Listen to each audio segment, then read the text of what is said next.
right now, this team currently reflects how I'm feeling. I'm sick because I literally am sick, hence why there's been no videos these past 2 days, and I'm tired. And I'm sorry, my friends, man, I'm sick and tired of this Chelsea team. I'm sick and tired of seeing us constantly have no solutions or ideas for teams that park the bus and put men behind the ball. I'm sick and tired of the misses, the glaring misses we see in our game time and time again. I'm sick and tired of the same boring passing passages that rarely equate to like a proper chance being made. And I'm sick and tired of the lack of progress we've seen over half a year now. Like, I'm sorry, in football, you don't need that long at times. You don't always need that much time. And the fact that we aren't seeing anything conducive towards success right now is worrying. I think this Middlesbrough team, credit to Middlesbrough, credit to the players, credit to their fans today. I felt like this was a team that knew exactly what they had to do. They knew how to control us, how to contain us. They knew what the game plan was, and they knew that their moments would come on the counter-attack. And of course it did. And they came to do a job today, and they did that, relatively comfortably, quite a lot throughout most of the game. And it's not the first time we've seen this. And the fact that now teams a division below us now can really excel against us playing this type of way, defending, organized defending seems to be our kryptonite right now. And we have no solutions for that. It is a worrying sign because about 75% of our games every season are against teams that sit back and park the bus. And the fact that Poch hasn't found any of the right solutions is worrying. I mean, it really is worrying. And listen, some of you guys might be thinking, Nini, I'm tired of Poch. The guy's a loser from Tottenham. We should never have hired him to begin with. Listen, I understand some of you guys might be feeling a bit annoyed, angry. We all are right now. What I'm saying is really, who was the manager in the market? Out of the guys we're looking at, Enrique, he's doing like just mids at Paris Saint-Germain. Nagelsmann, he's currently with Germany. Again, I don't see many differences in Nagelsmann, to be fair with you, if he came, but maybe I'm wrong. But outside of that, there was no like glaring obvious candidate that we had to get behind and get. That's just the reality of the situation. And I think Poch was the best of what was possible during the summer. Do I think that Pochettino is a fool that knows nothing about the game? Absolutely not. Do I have certain like reservations around some of the tactics at times? For sure. I'd imagine if I spoke to Pochettino and I aired my grievances to him, I know he'd be calling me like a puta madre. He'll be dashing his lemons at me. You don't know anything about football. You've got this wrong. You've got that wrong. I'll hold my hands up. There's probably some technical stuff out there that is evading my train of thought at this point in time. I can only give the impressions that I see after watching us play week in, week out. And I'm not understanding all the tactics right now. Like, you guys, think about this. When we have a winger wide on the right or left, how often do you see them getting support?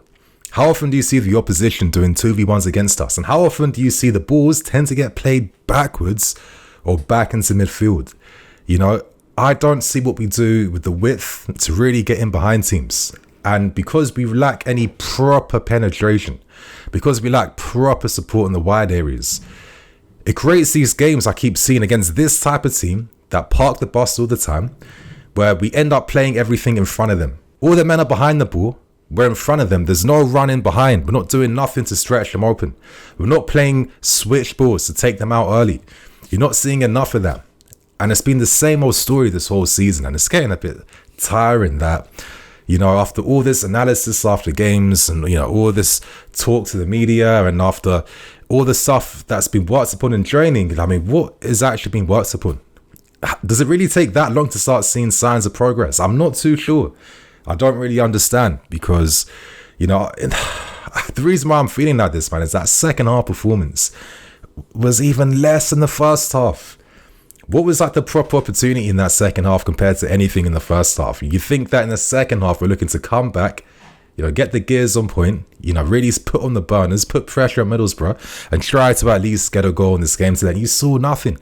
All I kept seeing was the same passes out wide that's going backwards. Same, left to right passes, nothing in behind, nothing over the top. And I just look at the team shape and balance. And when I just keep seeing so many men behind the ball, like we have all our defenders who are behind, for God's sake. Listen, I don't see how it even stops us really on the counter-attack. I mean, okay, we nullified quite a lot of Middlesbrough counter-attacks. Let's keep things real. We did do that. We got punished by one of them eventually. But when it comes to breaking down the opposition, I'm just looking at us having like an extra defender for no reason. I don't think this is why it doesn't make sense. I think against like big teams, like Liverpool, City, whatever, use this back four thing. I fully understand that. I embrace it. It's going to be an end-to-end game. But in these types of games where you're going to have 70% possession, it doesn't make any sense now. I don't really see it.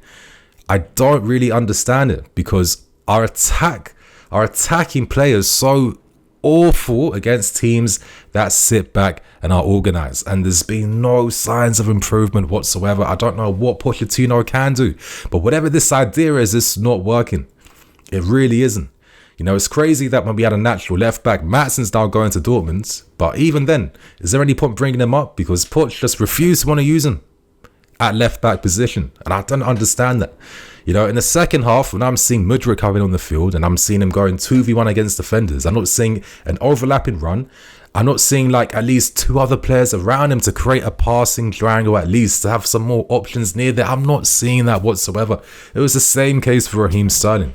And it's just like, if your wingers can't even get in behind to offer much, you become this super flat team. A very, very flat team where our only hope is anything the right hand side can produce. That's either going to be a cross from Gusto, that's going to be Cole Palmer magic from that right channel as well. And that's really it. And if you can nullify that, we have nothing else to offer. And listen, I get we don't have a striker, these details, blah, blah, blah, blah, whatever, man. It's just not good enough. And, you know, I don't know what Pochettino can say anymore, but it's starting to fall on deaf ears because it's starting to get a bit tiring. And, you know, this obsession with playing this type of way against teams that park the bus, the fact that he's not even once tried to properly mix it up against this type of team, but you know exactly what you're about to expect.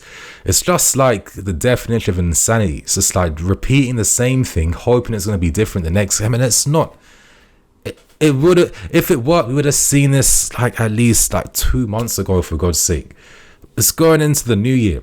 You know what I mean? And it's the same old stuff. It's getting a bit tiring. Obviously, you know, I'm not feeling too well at the moment. But these types of performances, I swear, they like affect your health and you start to feel even worse, to be fair with you. But Poch, man, I don't know what's going to happen here. I don't think it's a case of sack him and get someone else in because we look like fools. No one's going to take us serious. And why would any proper manager want to take over this club right now? In the context of like Poch getting sacked, no, you're not gonna take an L in your career and risk any type of ridicule or clowning, right? It's not gonna happen. I just pray Pochettino can find new things to do and bring to this team, for God's sake. Please, you know, please, Poch. Like, you have to understand this back four against teams that don't even really do much in terms of pressing us ain't really working. We need to have another guy further up. For God's sake, Enzo Fernandez is a guy that's playing like Mason Mount, doing the Mount stuff off the ball. We're not even really utilising this guy's passing ability. Like, ideally, he's a guy that's deeper, receiving from the defenders, right? That's what you should be doing. At Madrid, Kroos, Modric do the same type of thing, right? Enzo is that style of player. And it's just like, what have we been benefiting from Enzo Fernandez over the past 2 months now? Nothing. You know, his influence is going down. And I think his misuse really reflects just the misuse of this team at this point in time. Now, obviously, things could have been different. And I think maybe the poorest player today, and just hear me out before you guys start commenting or anything like that, but I'd say Cole Palmer, and it's based on this alone, the finishes. He had the best opportunities throughout the entire game. And for the team like us, we need that first goal. First goal comes, this most likely is a completely different result because Middlesbrough have to push on us. But even then, let's not act like they couldn't have maybe equalised at all. But Palmer had the best opportunities in this game today. He didn't take any single one of them. And the only reason why I'm being a bit harsh and critical is because of the standards that he set this season. Because I think Palmer has been one of our best players. This is a guy that came from Man City as well too. You know, a serious academy. You know, he was coached under a serious manager in Pep Guardiola. So he doesn't take nothing for granted. He doesn't do anything based on, you know, like fake compliments. You know, this is a guy that can go to another level for sure. And I'm going to say this, the fact that, you know, he can play up front for us and still create and find all these chances really sums up how good an all-round player Cole Palmer is, but I think based on the high standards he set this season, he'll feel disappointed that he wasn't able to bury any of the full proper chances he had in this game today. Do I think it was a mistake to use Cole Palmer up front? No, I don't think so. I thought it was kind of working at times. I think it could be a bit better though if like maybe Sterling and Madueke could play a bit closer off of him. You know what I mean? Like, I think I prefer something like that if you're going to use him like a proper false nine, right? A lot of times when Palmer would be dropping deep, you'd see Conor Gallagher taking up the striker position, so Palmer could drop deep. And, you know, when Palmer drops deep, he does make things happen, right? But again, you know, what does it say that someone this young has become such like a key guy for us, where at the moment he isn't even firing? Where are the solutions coming from in this team? I mean, you're not seeing it. You know, I think to myself, is Poch really getting the very best out of a team like this? I'm not too sure. Listen, I can understand it's hard. You can't be buying a whole new squad within 12 months, 18 months and think you're going to start winning overnight. You know, to be a proper team where players actually get each other's game, that doesn't come overnight. That's a longer process in itself. I understand that. But at the same time, in certain tactical decisions, like, you know, Levi Cole playing as a left back, where we can't even really benefit from his incredible passing range because he's out at left back. And then when he's playing this like inverted left back role, he doesn't even have the license at times to really push up really high to support the winger. And it's just like, is it any surprise why Middlesbrough had so much space between where the winger and our fullback was to start creating counter-attacks? No, it's not. No, it's not. That's why Isaiah Jones was constantly the counter-attacking now left for Middlesbrough. It was the same way on the other side for Middlesbrough as well too. And it's just like, you kind of just like nullifying the point of relying upon using your defenders this way when, yes, they help us on the counter-attack, but then equally, we're also allowing teams to have better counter-attacking opportunities against us. And this is where it doesn't really work. You know, I hope you guys are trying to, like, you're understanding where I'm coming from, where it's like we're trying to, you know, prevent an issue whilst openly, like, creating it at the same time. And it's these types of contradictions I just keep seeing throughout the team and on the fields, you know. I've always kind of felt this, and I've said this consistently, and it's only my solution, and I'm not going to act like I know any better than anyone else. But my thing has always been, listen, embrace the youth of these guys, embrace the mistakes, yeah? You know, I've always seen us as a more expensive Dortmund right now, or a more expensive Brighton. It does, just because we spent big money doesn't mean we're a big team. We just spent big money on players we think can become those guys in the future, but that doesn't happen overnight. We're just a more expensive Dortmund Brighton style team, yeah. And I just kind of feel like embrace what comes with that. If we have to concede more to score more, so be it. At least then you can work on these things over time. What I see is that we're trying to become this perfect team that can dominate possession, kill teams' counter-attacks, whilst equally scoring lots of goals as well too.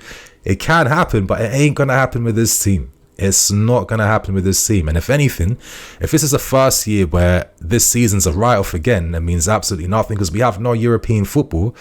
At least let it be a season where players can like maximize their individual games. You know, I think Enzo Fernandez should feel confident in his game by now and should be allowed to express that, whatever that is. I think Mudryk should be able to be more confident in his game, and I think he would be more confident if he had that like Estupiñán left back or a proper left back constantly supporting him out wide in the left, so he can afford to take more risks. You know, I feel like those types of details is what I want to see. I want to see one of my good ball playing defenders like Cole or Badiashile actually playing in defense right now, so they can actually like play long range passes and medium range passes, so we can stop becoming the super flat ball on the ground type of team. Like, these are the type of changes I want to see. And listen, of course there's going to be times we're going to be caught on the counter attack, but for God's sake, if these guys can learn some confidence in front of goal and confidence in like in terms of attacking combinations and chemistry further up, that for me is the most important thing. Otherwise, if this season's a write-off and then by the end of the season we have no clear idea or see any clear signs of improvement in our style, then this is an even bigger failure than last season, because it would effectively mean we'd go into next season redoing this whole process over again. Can you imagine that? And that's the issue when you don't have anything proper sustainable, anything sustainable to build from. So listen, I can keep going on, but I think right now, man, I just want to have my lem sip. I want to go to bed. I want to come back stronger to make videos tomorrow. So my friends, hit that like button, share your thoughts and opinions. I'm in EFC. This is Blue Lions TV. I'll see you guys later. Cool.